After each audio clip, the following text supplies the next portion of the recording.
Ralph Foster. Here. Vice President Alderman Mark Bowers. Here. Mayor Natalie McNish. Here. Vice President Alderman Vicky McDermott. Here. Vice President Alderman Stacy Lee. Here. Right. Please stand for a moment of silent prayer or reflection, followed by the Pledge of Allegiance.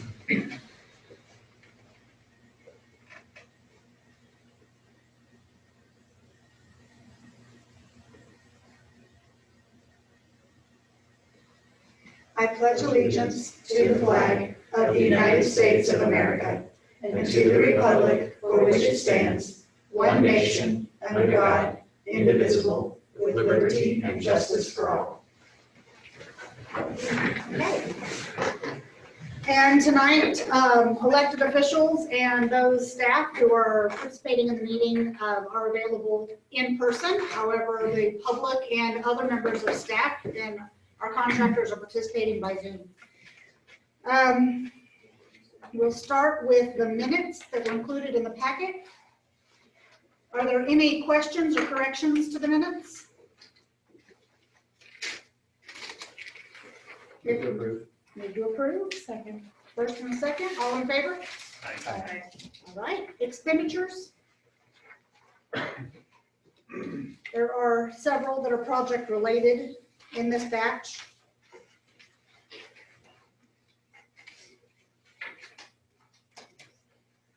Were there any specific items you felt needed highlighted, Monica? Nothing that I didn't put on the memo. Okay. On board when you're ready to approve.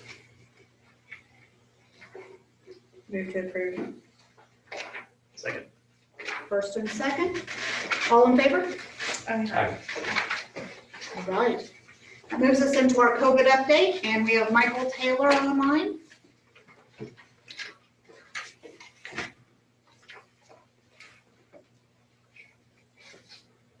All right, good evening. So should have a report in front of you. Numbers have, as we talked about pretty much every meeting, have gone up. According to CDC, there have been reported 7,528,313 cases in the U.S. as of today, and there have been a total of 211,132 deaths thus far.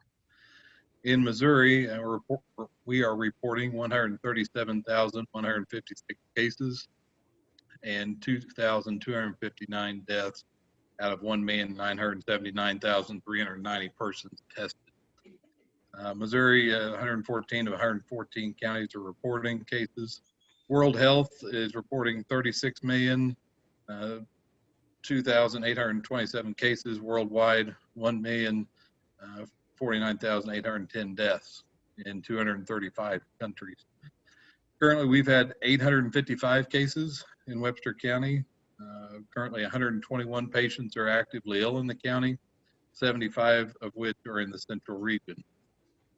30 patients have been hospitalized so far. We did not have the numbers for how many are hospitalized as of today, available today.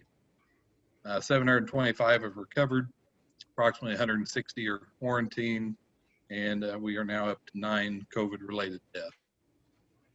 The county-by-county breakdown is there for review, along with the by age and cases by age and deaths by age. Some notable things in the assumptions and known information. Currently, Marshfield ranks #1 in Webster County for the number of positive cases. COVID appears to be still predominantly community spread in Webster County, and cases are still rising. And as of today, there was no evidence of any leveling off at this time.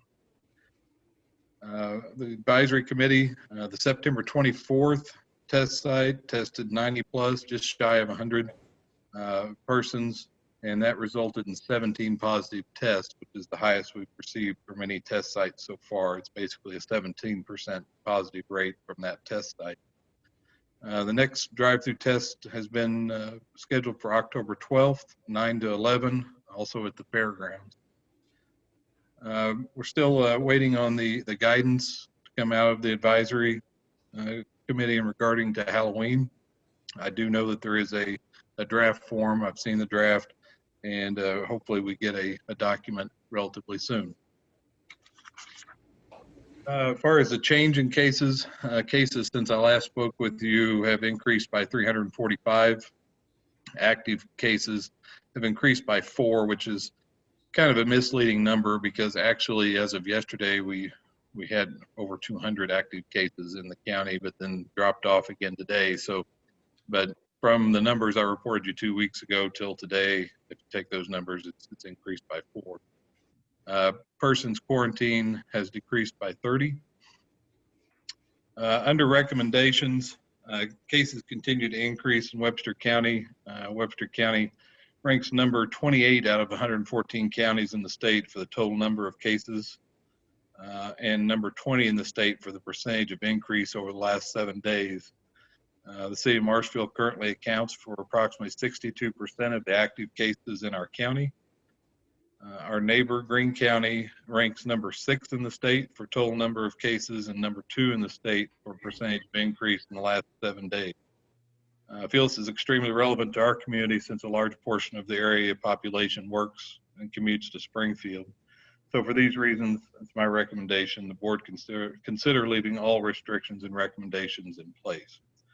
The next statement is a carryover from last week, and it's just regarding to Halloween, and once we get those guidance documents and best practices, I would encourage you to look at those and consider supporting or adopting those as they become available. That is my report for the evening, unless there's some questions. Michael, do you know if our Springfield Hospital culpability score has improved? Has it gone back into the green? I did not look at that today. I was going to jump on the Missouri Hospital Association. I didn't get to it today. We were really late getting data back. It was about 3:30 before I got all this data. I just didn't get an opportunity to look at it. That's okay. It was just a curiosity of mine. I know last week it had dipped quite a little bit, and I think my Monday update that I participated in, we had gone back to green, but of course it fluctuates daily. And then also, I have been participating in the weekly phone calls that they've invited us to, or me to, with the health department. They do seem to be interested in working with the schools on additional controls for sporting events. And they were going to reach out and make that contact. There wasn't really anything they asked of us.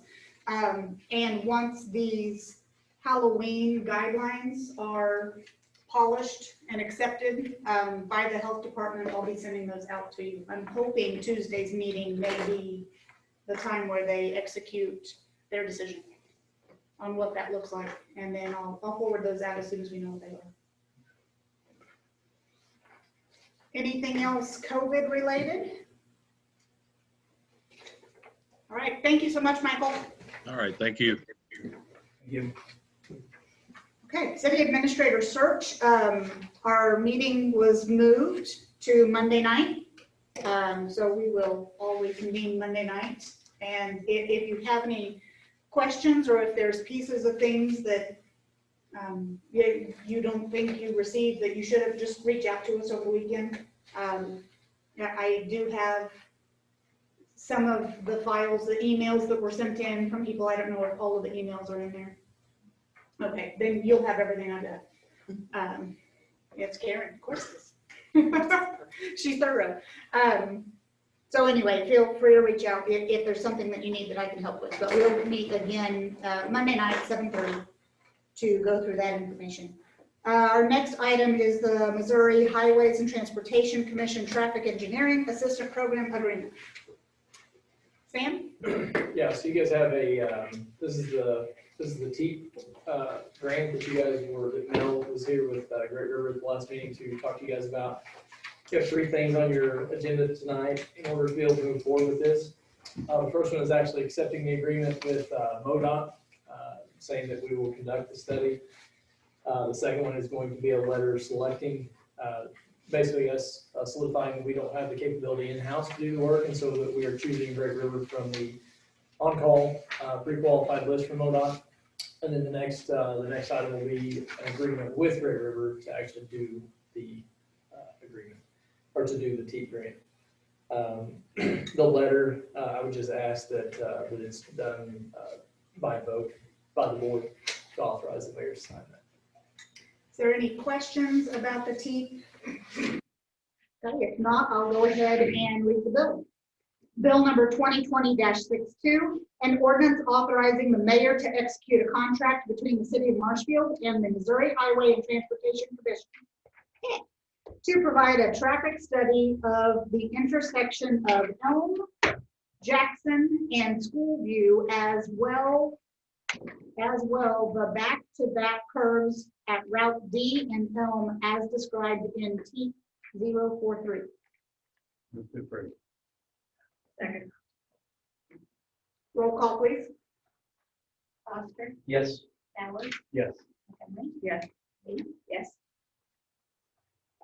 Second reading, bill number 2020-62, an ordinance authorizing the mayor to execute a contract between the city of Marshfield and the Missouri Highway and Transportation Commission to provide a traffic study of the intersection of Elm, Jackson, and Schoolview, as well as the back-to-back curves at Route D and Elm as described in T 043.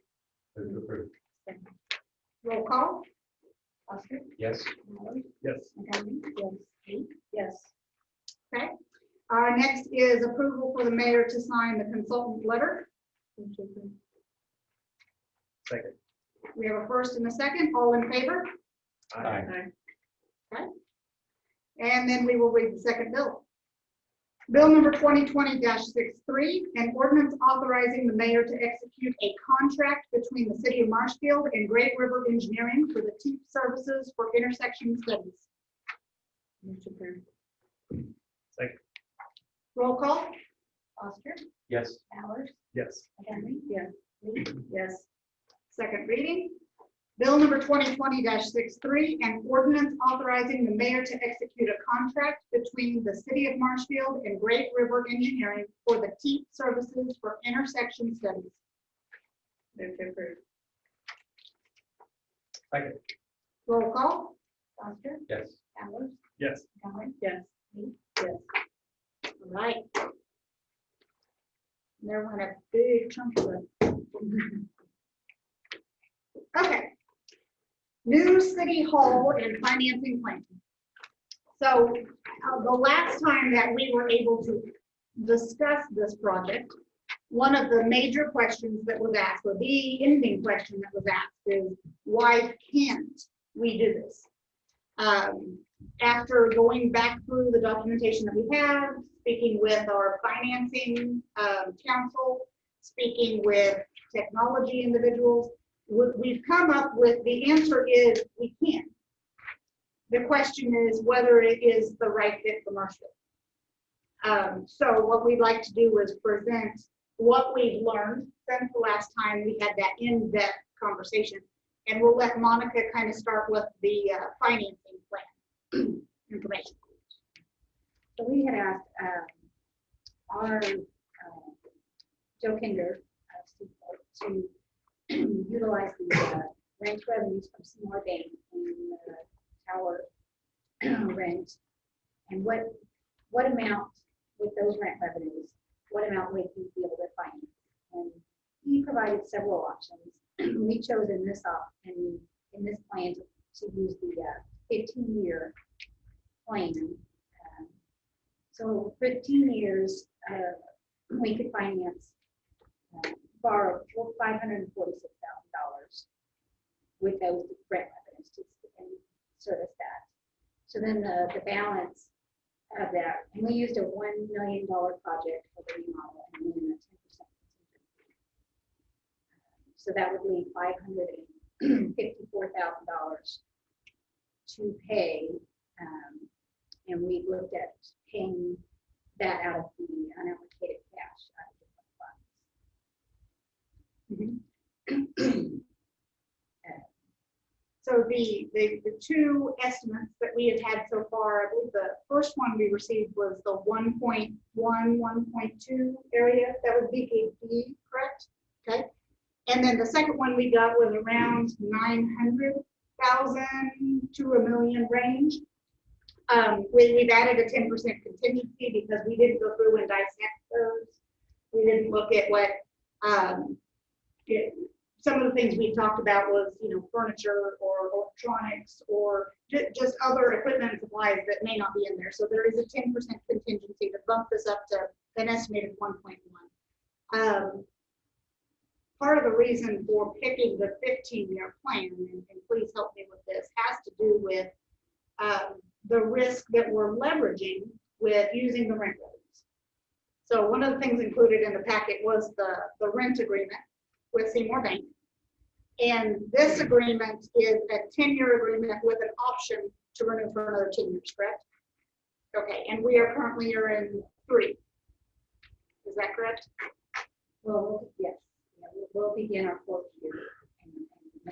Okay, so in November, we know we have, in good faith, we have 7 years left, right, of these revenues, but we actually cannot guarantee that we have these revenues beyond that. Now, I imagine Seymour Bank put a lot of investment in this space. I don't think they're necessarily looking to cut ties and run, but there is a risk there, right?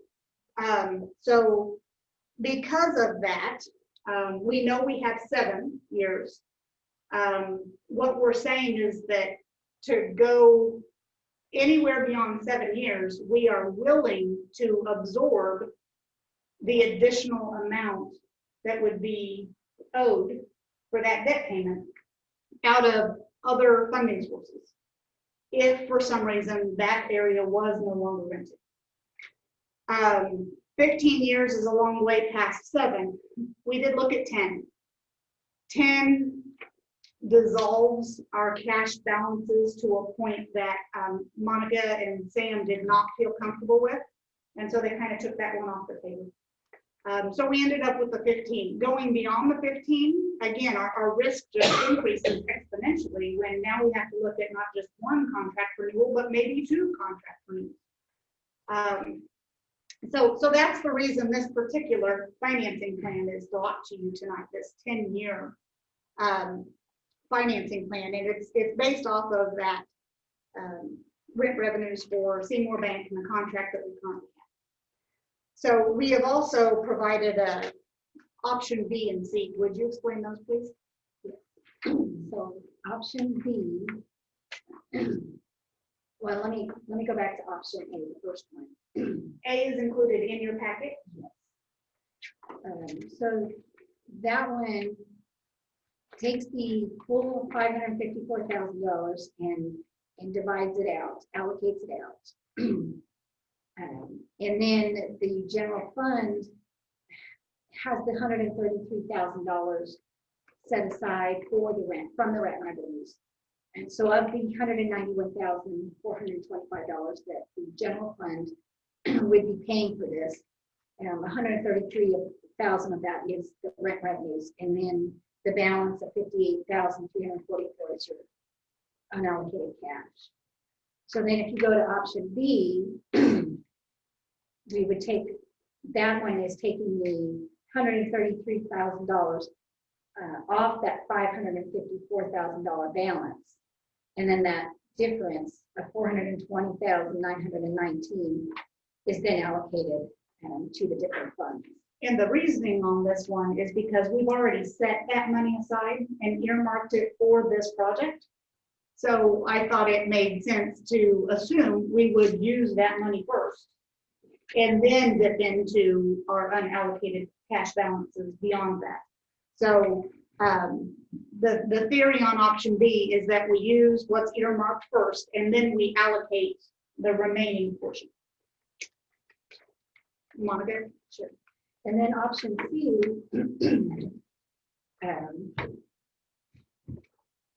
keeps the $133,000, still takes the $133,000 off that balance. But rather than using the park fund dollars, it allocated to the general fund, the water fund, the wastewater, and the cemetery. So that no dollars come from the parks fund for that.